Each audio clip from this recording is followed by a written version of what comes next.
Welcome to the Home Service Contractor Blueprint by A2O Digital. Every episode will cover topics that impact all home service companies like marketing, sales tactics, operations, and more. Now, on to today's episode. Hi again, I'm Tim Coleman and I'm your host today. I'm also the managing partner of A2O Digital, a full service digital marketing agency working exclusively with home service businesses. My guest today is Natalie Canis, who is the LSA specialist at our agency. Welcome, Natalie. Thanks, Tim. Thanks for having me. Yeah. So, all right. So we're going to talk about LSA today. And this is when I go into the forums and the Facebook groups and all this type of stuff. This is always a hot topic. But Natalie, from your perspective, tell me a little bit about why we're talking about this today. Sure. So on our podcast, we've covered Google Local Services like as a whole and the spam that's impacting that product today. Mm-hmm. But we are actually going to focus on all the updates that the platform has made within the last year and how best to adapt to them.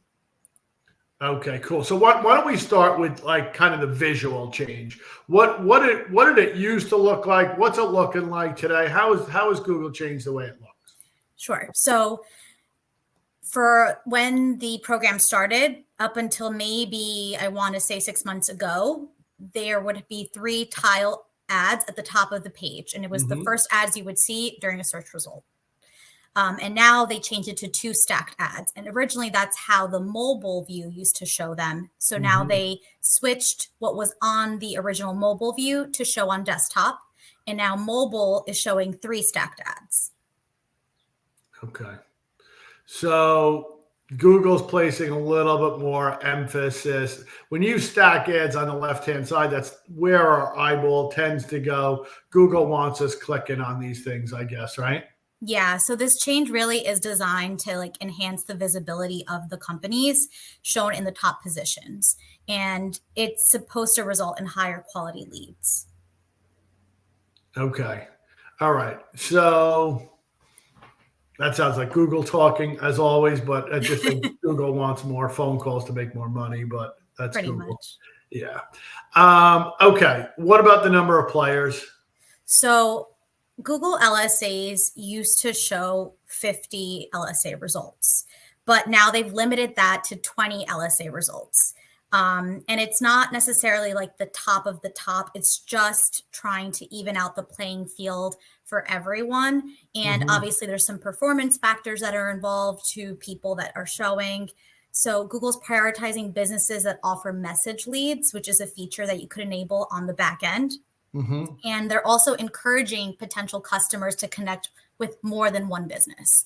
So that's really what they're trying to do here. Interesting. Yeah, and this update is giving like those smaller companies, like the mom and pops, to have a more fair advantage and show and display evenly versus those bigger guys that are outranking them in the past. All right. So I'm going to stop you right there for a second. There's a lot to unpack with what you just kind of said, Natalie. So first of all, we know, let's just take desktop for an instance. You just said there's 2 stacked, like I type in, on the search results page, there's 2 stacked. Then when I click through to see more listings or whatever, that's where I'll see up to 20. Correct. And there used to be more there, right? They could see. So what happens to the other 30? Where'd they go? Do we even know? I feel like they have to either enable message leads to then, help with their ranking, boost their ranking factors, their ranking, and then they can stay competitive. So there's like, if they keep that feature off, that feature Google has prioritized as like one of the number 1 ranking factors. If you have that off, you're not going to show in that top 20 at all. Okay, so the top 20 are based on the ranking, some combination of ranking figures and bid, correct? Correct. And responsiveness is also. Responsiveness is going to be a huge ranking factor, right? That's right. Okay. Next thing you said that I found interesting, and I never really thought about this before, Natalie. We all know that Home Advisor and Yelp or these Angie. Actually, I don't even know about Yelp, but Angie, they're going to, if they get a lead, they're going to kind of package that lead and sell it to multiple people. They might sell that lead to 7 different, somebody wants a plumber, they might sell that to 7 different plumbers, that same lead, right? Right. Yeah, you kind of just intimated that too. Google, you feel like, is encouraged. They're turning on message leads because they want to encourage consumers to maybe get in touch with more than one brand. Is that what you're saying? That's right. Yeah, they're giving that potential customer options. That's super interesting. Yeah, and why wouldn't they do that? I never even thought of that. Okay, that makes a lot of sense. Okay. Now there's also some service areas that are not as saturated within players that are in the local service ads, Mm-hmm. right? And those areas, they will add in Google Business Profile listings or map listings into that playing field. So they're always going to try and fill out to the best of their ability to get to 20 if you click through. That's correct. Okay. And then once you're in that 20, they sort of rotate you, Natalie. That's what they're doing? Yep. They're rotating you pretty evenly. Okay. So to the players that have always ranked very well and have a high rating and high review count, and those were number 1 factors, and proximity was a number 1 factor, they were always showing 1, 2, or 3. They are now getting less leads because they're showing everyone evenly. Right. Yeah, that's kind of the way that if you were dominating before and they started rotating, you lost leads. If Correct. you were kind of near the bottom before in a crowded space and now they're rotating, you might have picked up leads. You're getting a piece of the pie. Yeah, for the first time in some cases, Yeah. maybe, right? Yeah. I feel like our clients were dominating before, so that was largely like a bummer for us. It wasn't a good update for our customers. No, it wasn't at all. Right. These leads tend to be really on the inexpensive side, relatively speaking. So, and really high quality. Like a potential consumer is calling because they have a need versus them shopping around, right? They actually are calling to find a company to do the service. Yeah. Yeah, I know. The high quality, inexpensive. It's a nice combination. Yeah. All right. So let's talk about lead responsiveness a little bit. Natalie, how do you think Google's kind of figuring this out? So they are figuring this out based on response time and how quickly it takes for someone to answer a phone call lead. And with message leads being so important now, they are figuring out how quickly it takes someone to respond to a message lead. So they are actually putting that on live search now. It'll say to you, if they have a message leads enabled, how quickly it takes to respond. So like it could say up to a day, it could say up to a few hours, up to half an hour. Mm-hmm. You want to make sure that you're getting to these message leads very quickly. So when you see that in message leads, that's not the business owner telling you that. That's Google having figured it out. Correct. Super interesting, right? Google, what does Google not know? Yeah. So they must have some algorithm in place on their end where they're figuring out how quickly you're getting to these leads. Yeah. Yeah. All right. So okay. There is an opportunity to put in your business hours there, right?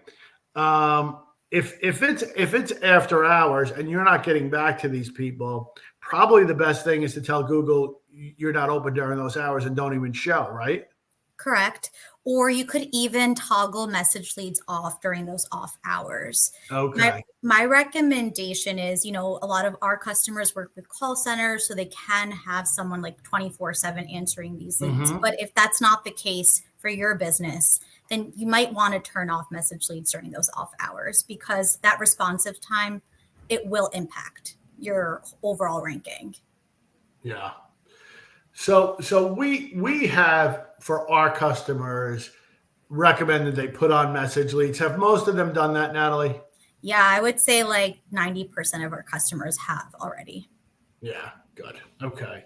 And the message leads they tend to be less expensive as well? That's right. So Google it has put a strong emphasis on messaging feature for a while now, and they've been recommending for us to turn it on for all our businesses. It is a message lead is half the price of a phone call lead, so that's definitely an interesting factor about that. And also, you can dispute it just like you could a phone call lead. Okay, so that's good. So as long as you have somebody to respond relatively quickly, it makes sense to turn on message leads. That's right. And just make sure like those responses are quick and effective communication, because that plays an important role for overall performance of that listing. Yeah. That makes sense. So even though there's not a lot of dials with LSA, there are some dials, and you got to make sure that you get them right. Otherwise, you're not in the top 20.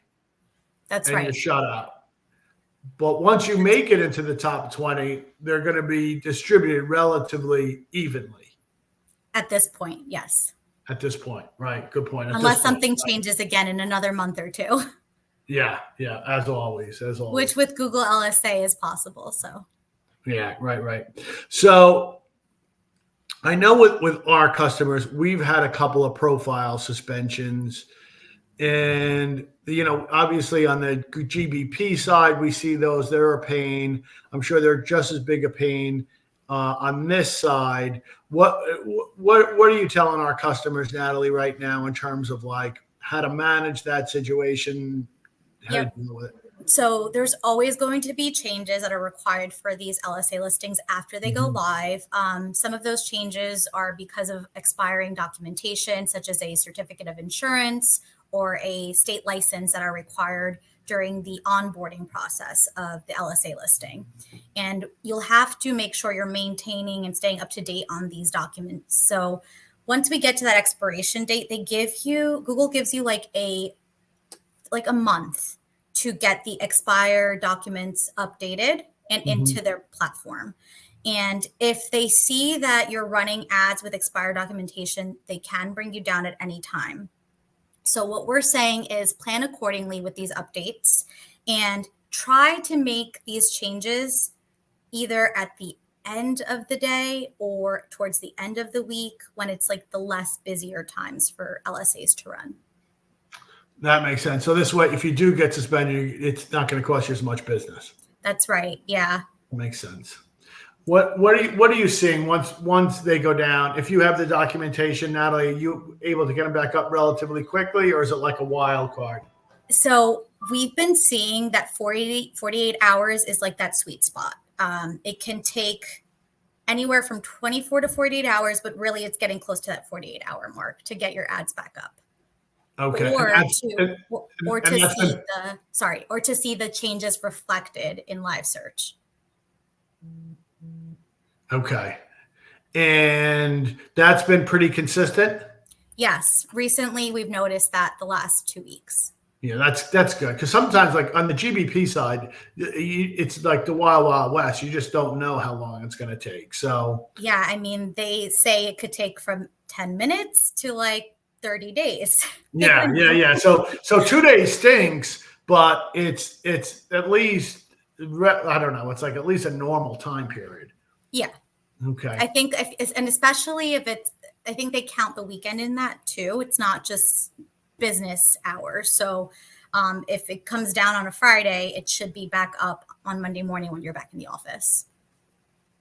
Okay. That sounds strange to say, but that sounds good, actually. I compare that to some other things. All right.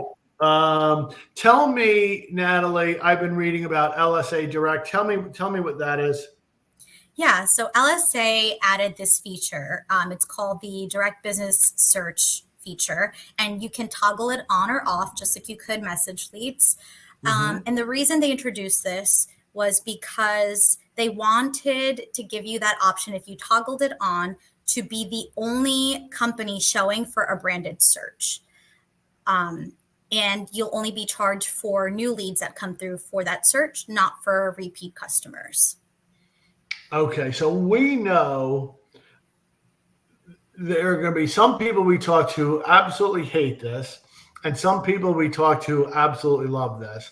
So I'm gonna take devil's advocate first, Natalie. Why do I have to pay Google for people who are actually looking for me, and I have to pay for the phone call? So with anything that Google LSA rolls out, there's going to be bugs or hiccups. I can understand why they want to do this if you're the only company showing, but right now that is not how this feature is working. If you have this enabled, they're showing competition show for a branded search for your business. So it's not working the way it should. Oh boy. Okay. Yeah. Okay. So I'm gonna say this just so I'm making sure I understand this correctly, Natalie, between what's supposed to happen and what's actually happening. Okay. So the first thing is, we know whether you're a plumber, garage door guy, whatever, they'll typically only show these ads for certain types of queries. So like, we know if you type in garage door repair, LSA are going to typically show in that situation. So now you toggle this on, and now it's going to show for my, so if I own Tim's Garage Door Repair Company, and I have this toggled off, and somebody types in Tim's Garage Door Repair Company, no LSAs will show up. But then if I toggle it on, LSAs will show up. And it's supposed to be just me, correct? It's supposed to be just you, but it'll probably show Bob's Garage Door Company alongside Tim's Garage Door Company. Oh, so now Tim is doubly mad. Yes. Because now he has to pay for his phone calls that should just be coming to his business for free, is how I would typically feel about it. However, the reality is I would probably pay for that call to keep my competition from competing with me. I'd probably be happy to pay $20 for that call, even though that sounds crazy. But now I'm mad because Bob's company showing up when I toggled on. That's right. It really was put in place so it's only your company showing during a branded search, and that's not how it's working. And then, do we have this turned on for some of our customers, Natalie? We have it turned on actually for all our customers right now because we want to see what benefits happen now that it's fully rolled out. Like, this was just an experiment for Google LSA in February, and now it's a full rollout nationwide.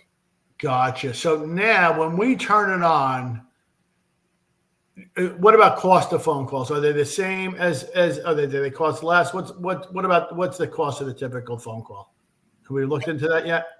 So we haven't really dove in too deep with, I don't think we're getting many branded searches to begin with. Most people are doing regular queries like garage door repair.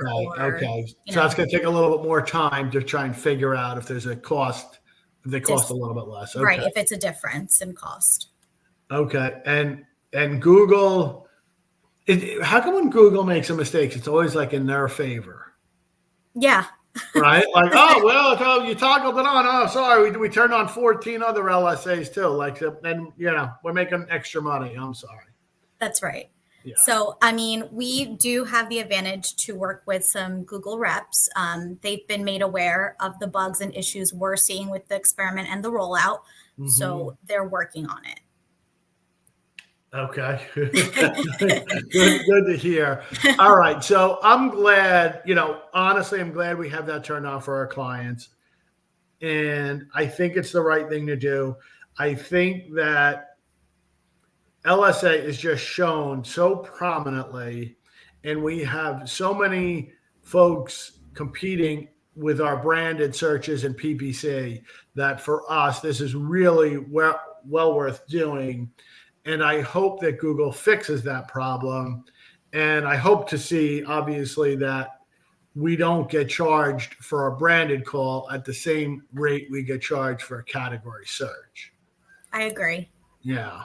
Okay. So that one's kind of a mixed bag. I think if they get it fixed, I'll consider that a positive. Right. Is that how you're looking at it as well now? Yeah, that's how we're looking at it. And we're encouraging our customers to just keep it on right now until we can see the benefit. Or if we see, the cons of it, we will recommend something different. Yeah. Okay. All right. Let's talk about proximity. We've been involved with LSA since Google rolled this out. I don't know. It's been like, I feel like it's been 5 or 6. When was it now? 2017. It's been 7 years. Oh my God, I can't believe it. Okay. So I know we've been involved in it from the beginning. We had a customer who was in the San Jose area where Google launched their test pilot of this way back then. Wow, that was a long time ago. And proximity at that time seemed really similar to me to how GBP is, that, the number one ranking factors is where you're located. And I know it was like that for some period of time, and then it changed. I'm still a little bit confused about proximity regarding LSA. Why don't you just kind of walk us through that, Natalie? Sure. So like you said, during its inception, it worked exactly like the way GBP proximity works. And it prioritized and favored the companies that were physically located closer to that searcher. Since then, it's the last year, I would say, proximity has really taken a back seat. It's always still been part of the ranking factors, but it's a lot less weighted than it was when it started. And actually, I came across an article today that said in the Google local service ads help document, the proximity anecdote was removed. So that anecdote used to say proximity to potential customer locations is a ranking factor, and that has since been removed from that document. So that's, you go back to, a lot of forms of advertising, and you can just choose, as long as you're paying for the leads, you can just choose whatever service area that is. So right now the advertiser can just make the service area as small or as large as they want it. That's right. And that is one of the spam tactics that we are seeing in LSA today. Yeah, because you could make your service area like half the United States, right? Yeah, and they're targeting those states that really are like the Wild Wild West and have limited requirements to them. Like some of them don't require a state license, and so they're getting into those states. Yeah, I know. Google proximity made sense as a ranking factor with Google from the perspective that spammers you could not open. You couldn't rank it. There's no one small business that's serving customers in half of the United States. I mean, how could you be a plumber in Los Angeles and get a call from Kansas City and go, That's right, fix their pipe? It's ridiculous. So I would like to see Google address that somehow. And I know we're not going to talk about, we know that, reviews have become a big ranking factor. And we talked about in our last one, all the spam with that and everything. I would like to see proximity reintroduced in some way, shape, or form to make it at least plausible. And then just stop the spam a little bit. Agreed.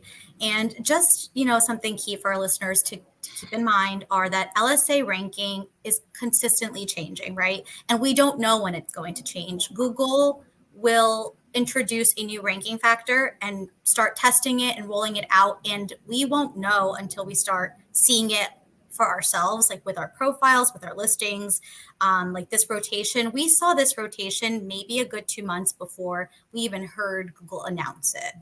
Mm-hmm. Yeah. Just our leads started to drop and we started to investigate why it was happening. And that's what we discovered, right? That's right. Yeah. All right. Bummer. All right. What else on the LSA front, Natalie? Yep. There was another thing that was added to that local service ads help document, and it's at average response time. And any other information about your business that may influence user preferences, that was also added to that document. So, we've talked about response time already, but it is very important. And we are pushing our customers to just make sure like they are staying on top of that. Yeah, good. And Okay. lastly, a new update that we did see, they're starting to show like pictures in the LSA results. So similar to how GBP already has like a little icon next to it during the business search, we're seeing that for LSA as well. And I've only seen it on mobile devices, but I'm sure it's supposed to roll out across desktop as well. Okay, so I want to ask you some questions. For those who don't know, obviously, there's no website associated with your LSA listing. So, when did it start that you could start to do these images, Natalie? Is this really recent?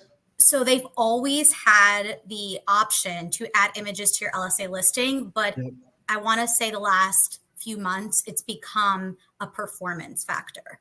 And they're recommending we add 4 to 6 images to our listings. Gotcha. And have we done that for all our clients at this We point? have, yeah. The minute we heard about it, we started rolling out 4 to 6 images for everyone. Yeah, perfect. All right, cool. All right. So I, as always, and with Google, I beef a lot, Natalie, you know that, but I have a lot of belief at LSA. I really want for our clients to get as many LSA leads as possible for the reasons Natalie and I just discussed a second ago, right? High quality leads, much lower cost than PPC. Let's just recap, Natalie, and just what do we got? What do we do to get as many of these leads as possible? So you want to make sure that you're staying competitive. You're getting lots of reviews to your listings. You're getting a high review count. And that obviously plays in with GBP reviews. So you have to do well in both platforms. Yeah. You have to make sure if you don't have message leads enabled, turn those on for your listing and make sure you have someone responding to them right away. Response time is key here. If you have pictures to add for your listing, make sure you get 4 to 6 images added to the back end. And lastly, I would say just make sure that, you're kind of staying up to date. Like if you do notice like a dip in leads, it's important to kind of just understand the climate of what's going on. It's an indicator that Google's messing around and changing something in their end. And at that time, you probably will want to come back and listen to our new updated LSA podcast, whenever that is, Natalie, right? Because That's right. We'll discuss whatever that change is. I feel like LSA is a frequent discussion point here. All right. Anything else? Any final words, Natalie? No, I think just stay consistent. Get those reviews. Yeah, that's good advice. All right. Thank you, Natalie. If you enjoyed today's episode, please like and subscribe to our podcast. And thanks for listening. Have a great day. Thank you. Bye, Tim. Bye, Natalie. Thanks for listening to the Home Service Contractor Blueprint. Don't forget to leave a review and subscribe so you can stay up to date on home service trends.